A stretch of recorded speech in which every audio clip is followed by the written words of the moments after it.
Life of Jesus, a devotional study by Melva Purkis. Book 4, Chapter 8. The 12.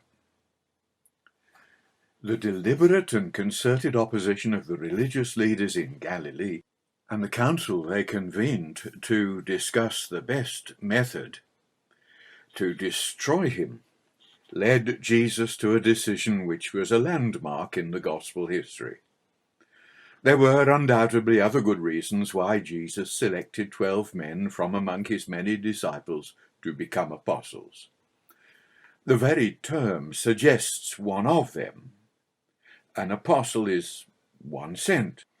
On at least 2 occasions, the Master sent forth these men to undertake a work which was growing out of all proportion to the power of one to fulfill. The longer journeys which he contemplated as the sphere of his activity extended made it imperative that some selection should be made. It is very probable that at this time there were literally hundreds of disciples of Jesus of varying degrees of loyalty who followed him from place to place. To have taken them to the coasts of Tyre and Sidon would have been to impede rather than help his work. But as the life of Jesus proceeds, we shall see that there was a greater purpose in his action, which these other considerations only serve to throw into higher relief. The 12 were destined to be far more than companions.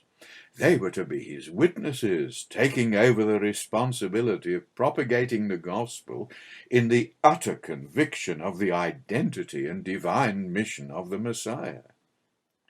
There was much for them to learn in the few months that lay before them. They had to be educated in personal dedication, learning the lessons of prayer, of humility, of discipline, and of self-sacrifice.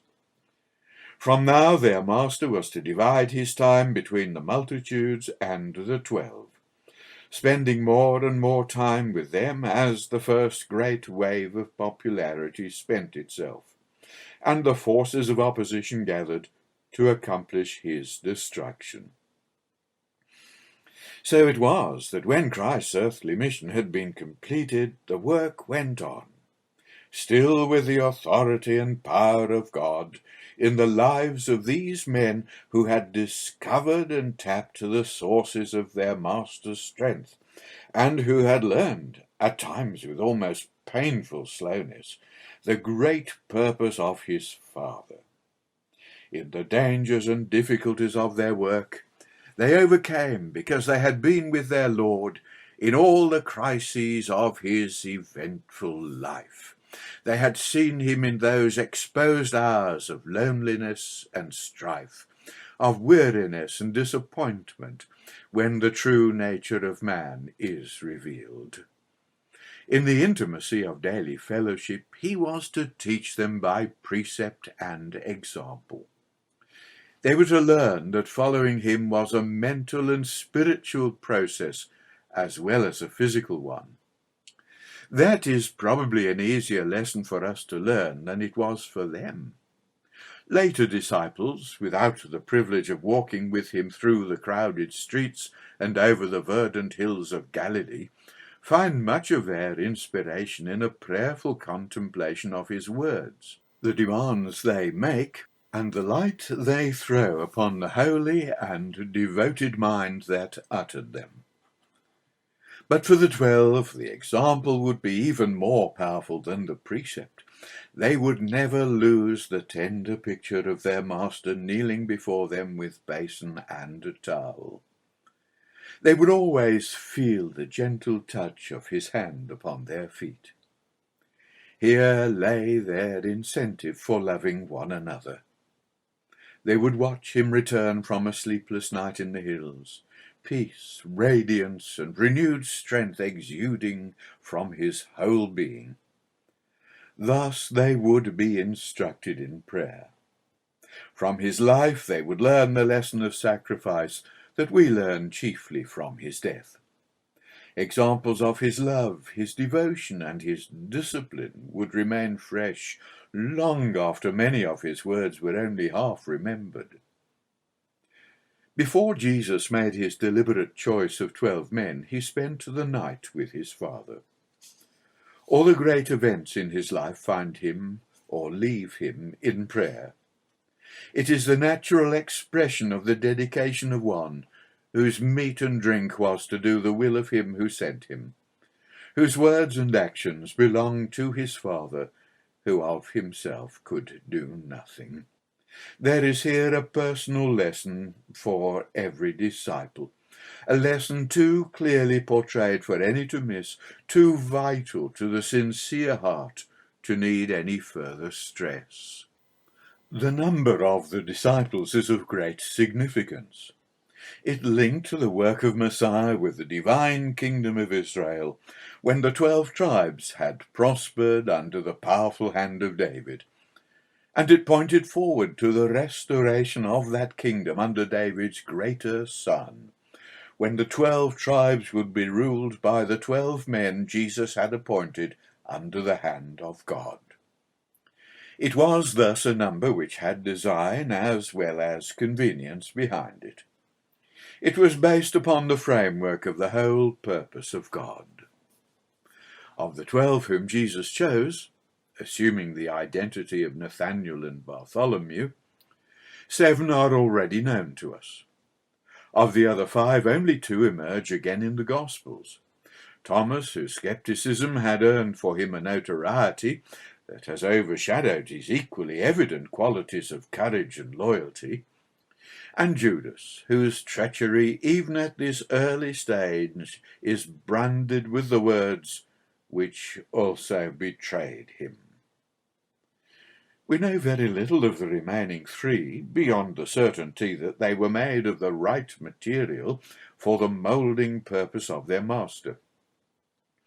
Judas Thaddeus, also incorrectly called Lebbeus in the authorized version of Matthew, has earned our lasting gratitude by asking a thoughtful question during those last precious hours in the upper room.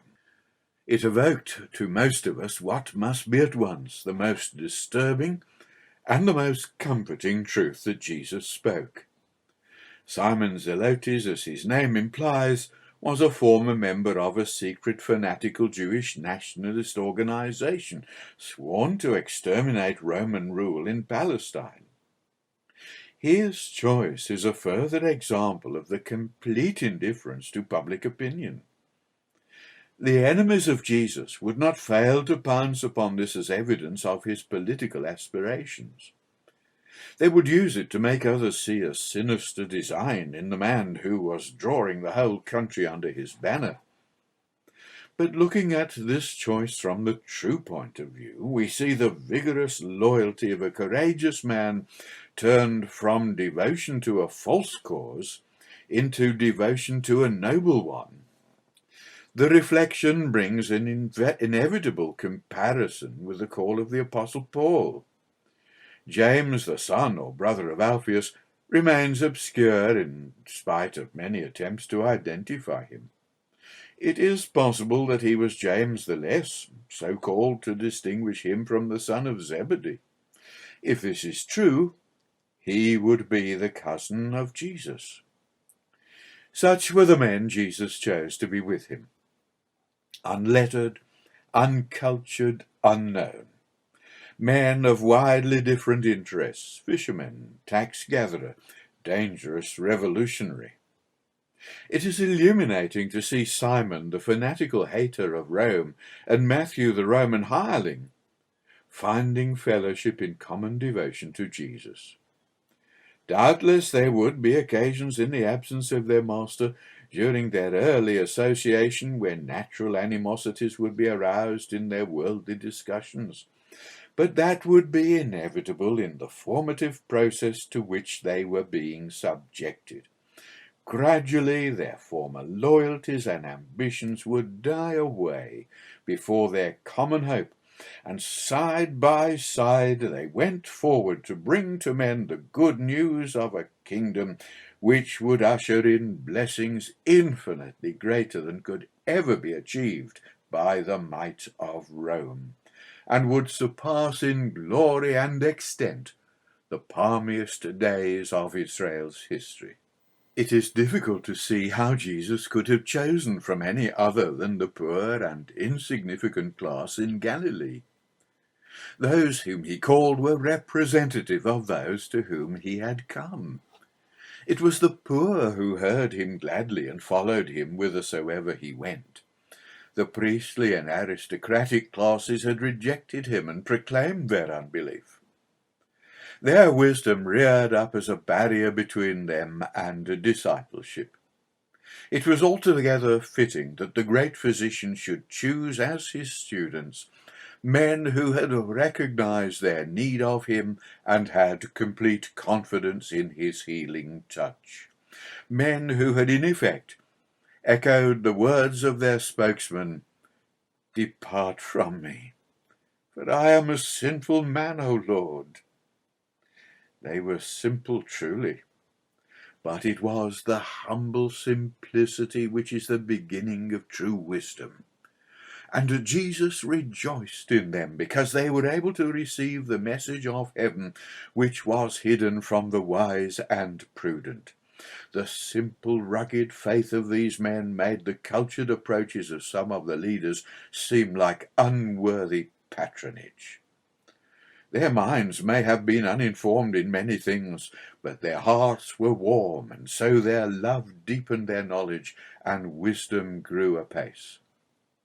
Not indeed the knowledge of the temple courts, but the understanding of the things of the kingdom, and the qualities which the eternal Father desires in each of his children. They were not taught in the cloistered edifice of man's construction, but in the amphitheatre of God's creative work.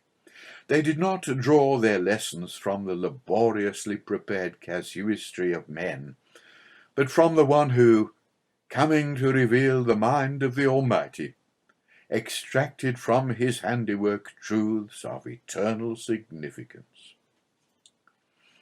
There is great comfort for us in our contemplation of this choice which Jesus made. It clearly illustrates the divine revelation that the wisdom of this world is foolishness with God, that he has chosen the weak things of the world to bring to naught the things that are strong. The qualifications for discipleship remain, even in this age, of universal knowledge. Indeed, it is probably true that there has never been a time when concentrated learning for its own sake can do so much to impede the childlike faith and the receptive heart, which is the threshold every disciple must cross. It is still the poor of this world, rich in faith, whom God has chosen to be the heirs of the kingdom. Jesus continued his ministry from this point with a new and vital object added to his work.